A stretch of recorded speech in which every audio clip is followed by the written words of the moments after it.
everyone. Big news from Buckingham Palace. The Queen is now, for the first time, acknowledging the intense scrutiny endured by Harry and Meghan. In this palace statement released just Saturday, the Queen writes, "I recognize the challenges they have experienced and support their wish for a more independent life." So that's it. No royal title, no royal duties, no tours in exchange for a new life in Canada. Just a couple of years ago, it was a very different story. Harry and Meghan spoke glowingly about how the palace was embracing their relationship.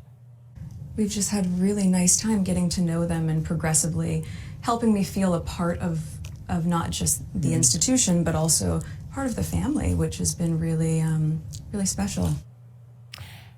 But it didn't take long before Harry was criticizing the British media for introducing what he called racial undertones into their coverage of the relationship. Here's a quick side-by-side comparison courtesy of BuzzFeed. So that's Kate Middleton's headline on the right saying, "Pregnant Kate tenderly cradles her baby bump."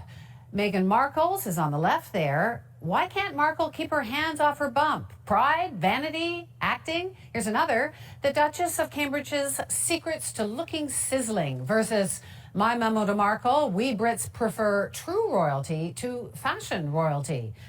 So now there's a fierce debate in the UK media about whether racism is part of the reason they've decided to call it quits. Here's how it's playing out on TV. You say we're demonizing a woman of colour. You're the one bringing race into this. I've seen no... That's actually... Prince Harry made a statement about how racist British media has they are driving a narrative that this is all driven by sexism and racism, which I think is completely grotesquely wrong. So is Prince Harry someone who sees everything as racist? I think he's being encouraged to, yes. Her troubled progeny, Prince Andrew, this morning, going to church near her Sandringham estate.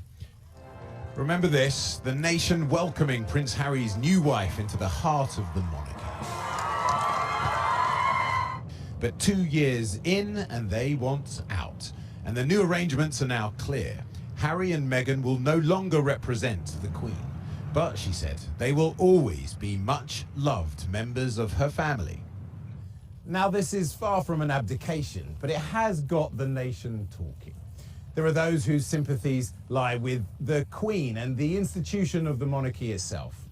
There are those whose sympathies lie, of course, with Harry and Meghan. And there are others who are wondering, why should I care? Well, look beyond the palace gates and the national psychodrama and see a very human story. The Prime Minister wishing them all well. I think the whole country will want to join in wishing them the very best for the future. I said before that I was sure that the royal family has been around a very long time, will find a way forward, and I'm sure it will. But one step forward and then it's back to the soap opera. Meghan's estranged father, who of course never made it to the wedding and may yet testify against her in her legal case against the newspaper, was interviewed shortly before last night's deal. Don't expect a new family photo shoot anytime soon. This is like one of the greatest long-living institutions ever. They're destroying it. They're cheapening it. They're making it shabby. They're turning it into a Walmart with a crown on it now. It's something that's ridiculous. They shouldn't be doing this. That Harry has to give up his military titles will sting him. But there are serious, wider questions too. Who will pay for their security? How will their charities be affected? What are the implications for other royals who may also want to step back? And how will they earn a living?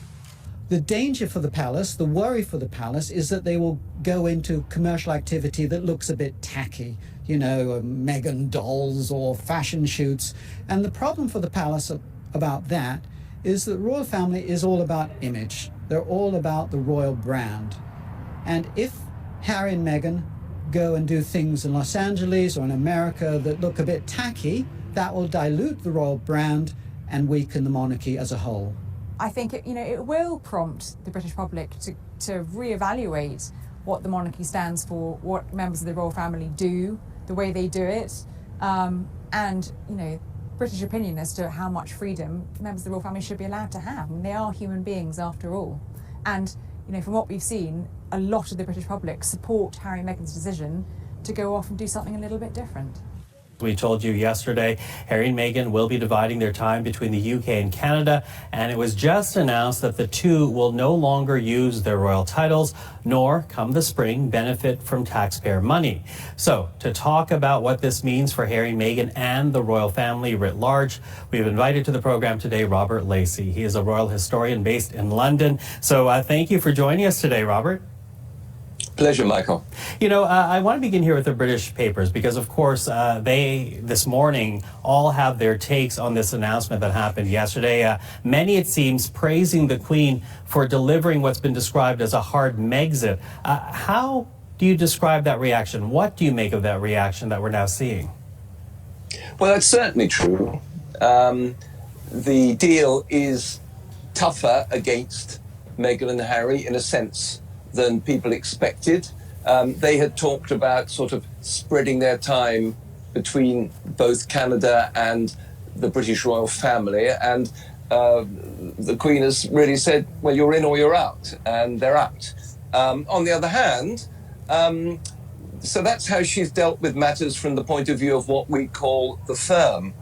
But from the point of view of the family, really nobody can remember such a warm statement, both of regret and also praise for the way in which Meghan made herself part of the family.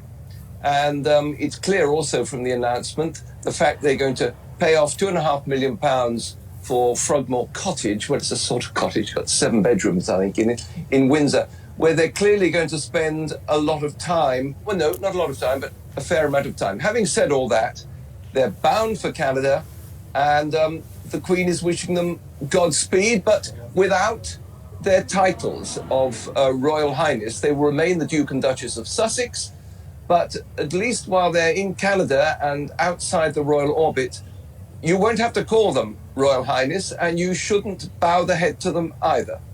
So, former UK Independence Party leader, he's usually talking to us about Brexit. This morning, he's bringing us Megxit. So is it really, it appears it's easier to leave the royal family than it is to leave the European Union. What do you make of the Queen's stance here? Well, there are many commentators this morning suggesting if only the Queen had been in charge of the Brexit negotiations, we'd have sorted this out years ago. Really interesting. So this time last week, we were dealing with a statement that had come from Harry and Meghan, basically saying they would spend half their time on the West Coast, partly in Canada, partly in the USA, and half their time in the UK. And they were trying to have it both ways. They were trying, on the one hand, to say, we're going to make lots of money out in Los Angeles, but we're also going to keep our royal titles. And the British public did not like the idea of them trying to have it both ways. You cannot privatise or commercialise the monarchy. And the Queen has been, I mean, she may be 93 years old, but she's been absolutely decisive. And she said to them, look, if you want to go, you go, but you are no longer going to call yourself his and her Royal Highness. And for Harry, this raises big questions, because not only is he leaving behind his family to go and live pretty much permanently on the West Coast, but he's also leaving his second family. And Harry, Princess Diana, tragically killed when he was 12 years old. He's always found that difficult to grasp with. And he then joined the army. He spent 10 years in the army. He did 2 active tours of Afghanistan. He now holds some very prestigious military titles, including Lieutenant General of the Royal Marines. And Harry's leaving 2 families behind. And I do worry for his future, I must say. Nigel, how much of this